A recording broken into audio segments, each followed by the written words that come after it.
No que você quer ser especialista? Que tal ser especialista em uma habilidade que é fundamental para diversas profissões do nosso mercado contemporâneo, a argumentação? Foi pensando nisso que a Uniriter criou o primeiro curso de pós-graduação em retórica, comunicação e linguagem.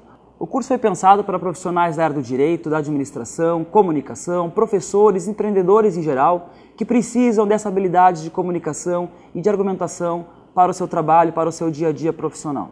São disciplinas de administração, disciplinas de retórica, filosofia, lógica, língua portuguesa, voltada sempre à argumentação, produção textual, interpretação, comunicação, media training, comportamentos do consumidor, filosofia, enfim, disciplinas que somadas irão formar um profissional capaz de atuar nesse mercado competitivo e nessa área tão vital e tão sensível que é a argumentação.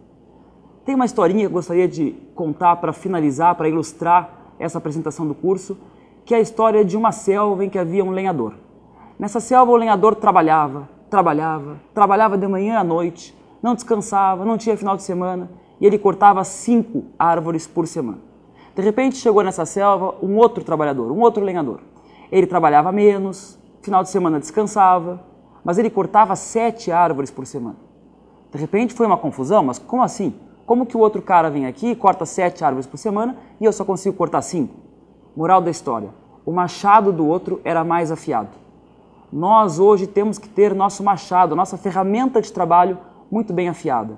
E qual é a ferramenta de trabalho do profissional de comunicação, do profissional de direito, do profissional de marketing?